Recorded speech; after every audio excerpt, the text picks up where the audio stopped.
The first shot didn't sound like a warning. It sounded final, sharp, echoing through the canyon like something that had already decided how this day would end.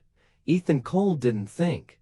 He reacted. His horse jerked beneath him, hooves scraping against loose stone as he pulled the reins tight. The canyon ahead twisted into shadow, narrow and unforgiving. The kind of place where men disappeared and stories were never finished. Then came the scream, faint, but enough. A woman. He rode straight into it, the air inside. The canyon felt wrong, heavy. It carried something unseen. Dust hovered low, disturbed recently, too recently. And then he saw them, 3 men, circling slowly, guns drawn, confident, too confident. And in the center, a woman. She wasn't begging. That was the first thing that struck him. She wasn't crying either. She was fighting, even on her knees, even with blood running down her arm. She was still trying to move, still trying to survive. Ethan didn't wait, didn't call out, didn't warn them. The first bullet dropped one before he could even turn. The second man spun, firing wildly. Stone shattered near Ethan's shoulder, too close. Ethan adjusted, fired, again, missed, moved, fired again, hit. The last man charged him in desperation, gun raised, distance, closing fast. 2 shots, and it was over. Silence. Returned to the canyon, but it didn't feel the same anymore. Ethan dismounted slowly, boots hitting the ground with a steady, controlled sound. He kept his eyes on the bodies for a moment. Longer. Making sure. Always making sure. Only then did he turn to her. She was watching him, not with fear, not with relief, but with something far more unsettling. Understanding. You're safe now, he said. She didn't answer right away. Her gaze stayed fixed on him, as if trying to see past him. You shouldn't have done that, she said quietly. Ethan frowned. They were going to kill you. I know. The way she said it felt wrong. Too calm. Too certain. He offered his hand. She hesitated, then took it. As she stood, he noticed the details, the patterns woven into her clothing, the symbols, the care in every thread. Recognition came slowly. You're Apache, a small nod. Then she added, my father is their chief. The canyon seemed to tighten around them, because that changed everything. Before he could respond, the sound came. Hooves. Many of them. Ethan turned sharply, dust rising fast at the canyon's edge, closing in. She didn't move, didn't reach for anything. There, here, she said. The riders entered like a storm, dozens at first, then more behind them. They spread through the canyon with precision, weapons ready.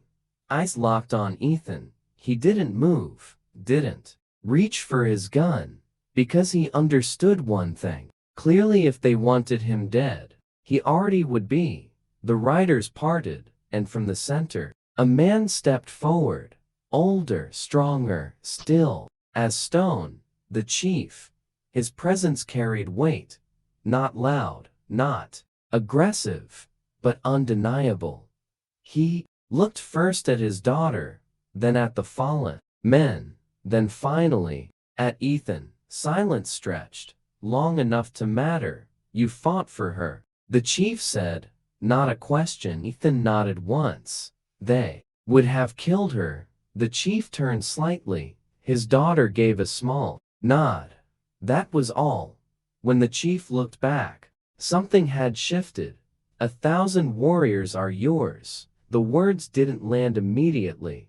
They hung in the air, heavy, impossible. Ethan blinked once. What? You saved my daughter, the chief said. In our world, that debt is not small. Ethan let out a slow breath.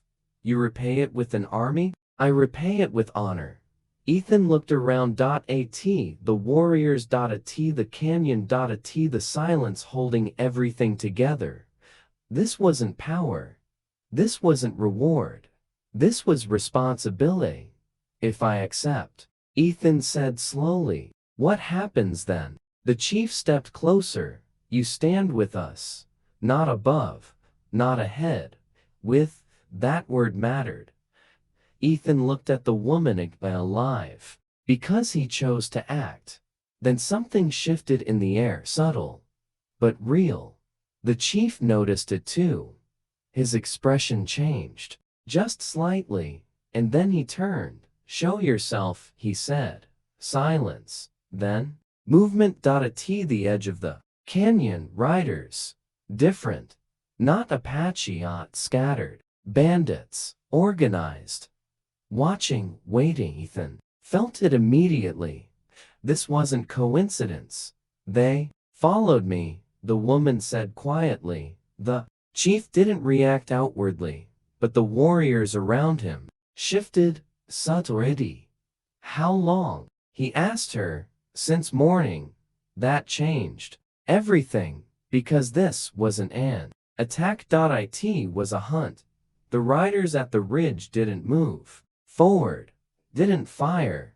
They just watched, and then one of them called out, she doesn't belong to you anymore. The canyon tightened. Again, Ethan glanced at the chief, then at the riders. What do they want? He asked. The answer came slowly, from the chief. Not her. A pause. What she knows. Ethan felt something drop in his chest. What does she know? But before anyone could answer, a shot rang out. Closer this time. The war had just begun. Gunfire tore through the canyon, goes crashing against stone walls, dust exploding into the air. The Apache warriors moved instantly. No panic. No hesitation. Precision. Ethan dropped behind cover, pulling the woman with him. Stay down, he shouted. Bullets struck the rock above them, fragments raining down. This wasn't random shooting. This was calculated. They're trying to pin us, Ethan said. The chief's voice cut through the chaos. Flank the ridge. Warriors split instantly, moving through hidden paths. Ethan hadn't even noticed. The canyon wasn't just terrain. It was theirs. Ethan fired twice, then moved, then fired again. But even as the fight unfolded, one thought kept pressing in his mind. This wasn't about revenge. This was about silence, and the woman beside him was the reason. He looked at her. What do they think you know? She hesitated. Even now. Then finally, they burned a village after surrender. Ethan froze for half a second. They called it peace, she continued. Everything clicked. This wasn't just a fight. This was a cover-up, and she was the last witness. The gunfire slowed, then stopped. Too suddenly, then felt it immediately. Something had changed. They're pulling back, he said. But the chief shook his head slightly. Oh, pause. They're repositioning. And that was worse, because it meant this wasn't over, even close. The canyon fell quiet again, but this time, it wasn't empty. It was waiting, and stood slowly. Dust settling around him, smoke fading into the sky. He looked at the chief. The warriors. The woman. Everything he had just stepped into, and he realized something he couldn't ignore anymore. Walking away was no longer an option. The chief stepped closer. The offer still stands, he said quietly. Ethan looked at him. The weight of what it meant. Then he nodded. Not because he wanted power, but because now he understood the cost of doing nothing. And as the warriors gathered behind him once more, as the sun dipped lower into the horizon, as the wind carried the promise of another battle, one truth settled deep in his chest. This wasn't the end of a fight.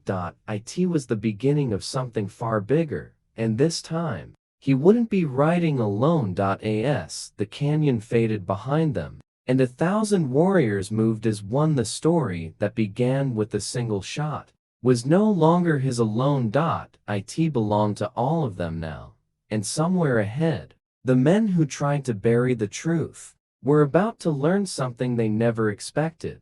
Some debts don't disappear. They return, stronger.